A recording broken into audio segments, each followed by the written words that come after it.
Welcome back to my channel Himalayan view with R K. आज हम आपको यमुना जी के उद्गम स्थान यमुनोत्री धाम की जानकारी देंगे। यमुनोत्री धाम उत्तराखंड के 4 धामों में से सबसे प्रथम है।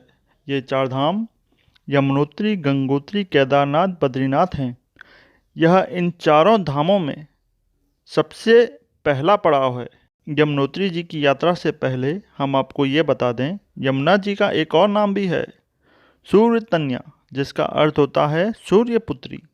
सूर्यपुत्री होने के कारण यह यमराज और शनिदेव की बहन भी हैं। यमुनोत्री धाम में यमुना जी अपने भाई यमराज के साथ विराजमान है। ये एकमात्र ऐसा मंदिर है जहाँ यमराज अपनी बहन के साथ स्वयं विराजमान है। जब यमुना जी जल स्वरूप में पृथ्वी पर आई तो सबसे पहले कालिंदी पर्वत पर प्रकट हुई, इसीलिए इनका एक नाम कालिंदी भी है। इनके भाई शनिदेव का अत्यंत प्राचीन मंदिर खरसाली में है। कहा जाता है, जो व्यक्ति यमुनोत्री धाम आकर यमुना जी के पवित्र जल में स्नान करता है और उसके बाद यमुना जी और उनके भाई यमराज के दर्शन करने के बाद खरसाली के शनिदेव के दर्शन करता है, उसके सभी कष्ट दूर हो जाते हैं। यमुना जी का वास्तविक उद्गम कालिंदी पर्वत में चंपासर ग्लेशियर है। यहाँ तक पहुँचना अत्यंत कठिन है, इसीलिए इनका मंदिर यहाँ से 1 किलोमीटर दूर तलहटी में स्थित है। इस मंदिर में प्रवेश करने से पहले यहाँ एक दिव्य शिला है, जिसके दर्शन के बाद ही यमुनोत्री जी धाम की यात्रा की जाती है। यमुनोत्री धाम के निकट 2 कुंड भी हैं, सूर्य कुंड और गौरी कुंड। सूर्य कुंड में यात्रियों की अटूट आस्था है। सूर्य कुंड एक गर्म पानी का स्रोत है, जिसमें मलमल के कपड़े में चावल और आलू को बंद करके कुंड में छोड़ दिया जाता है, जो चंद मिनटों में ही पक जाते हैं। इस कुंड का पानी दिव्य शिला से होता हुआ और 2 कुंडों में जाता है, जहाँ यात्री स्नान करते हैं। प्राचीन मान्यताओं के अनुसार जो यात्री इसमें स्नान करता है, उसे अपने पापों से मुक्ति मिलती है और यमराज की यातनाओं से भी मुक्ति मिलती है। इन कुंडों में गंधक की मात्रा अधिक होने के कारण यह कुंड स्वास्थ्य के लिए बहुत लाभदायक है। अगर आप यमुनोत्री आना चाहते हो तो यहाँ का सबसे पास का एयरपोर्ट जॉलीग्रांट देहरादून है, और इस सबसे पास के 2 रेलवे स्टेशन है, ऋषिकेश और देहरादून। आप हरिद्वार से भी यमुनोत्री धाम जा सकते हैं।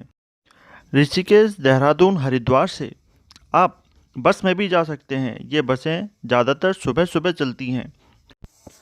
आप टैक्सी को किराए पर भी ले सकते हैं, जो सुबह सुबह ऋषिकेश, देहरादून, हरिद्वार तीनों ही जगह से चलती हैं, जिनके द्वारा आप ऋषिकेश होते हुए नरेंद्र नगर, चंबा, धरासू और जानकी चट्टी तक आराम से पहुंच सकते हैं।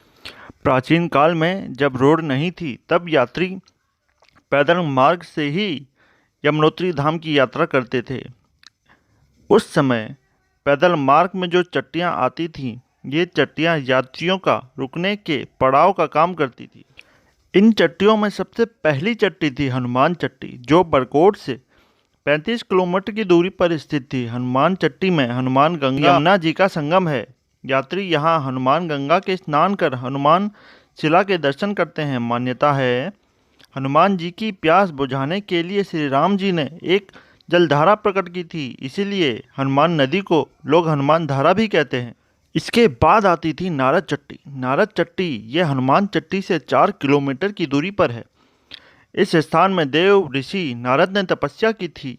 यहाँ गर्म पानी का एक कुंड भी है, जिसे नारद कुंड कहते हैं, और राधा कृष्ण का मंदिर भी है। इसके बाद फूल चट्टी आती थी। नारद चट्टी से फूल चट्टी 3 किलोमीटर की दूरी पर थी, जहाँ हर मौसम में फूल खिले रहते थे, इसीलिए इसका नाम फूल चट्टी पड़ा। इसके बाद पड़ती थी कृष्णा चट्टी। कृष्णा चट्टी फूल चट्टी से 4 किलोमीटर की दूरी पर थी। यहाँ पूजा करने पर वही फल मिलता था जो वृंदावन में मिलता है, क्योंकि श्री कृष्ण की एक पटरानी यमुना भी थी। इस चट्टी के बाद पड़ती थी जानकी चट्टी। जानकी नाम एक महिला यात्री पर रखा गया था, जिसने यहाँ धर्मशाला का निर्माण करवाया था, क्योंकि यहाँ पहले यात्रियों के रुकने के लिए कोई सुविधा नहीं थी। सबसे आखिर में पड़ती है गरुड़ चट्टी। यह चट्टी यमुनोत्री धाम के बहुत निकट है। यहाँ गरुड़ गंगा के नाम से एक धारा यमुना में मिलती है। मान्यता है भगवान बद्री विशाल गरुड़ पर सवार होकर इस धारा के रूप में यमुनोत्री में मिले थे।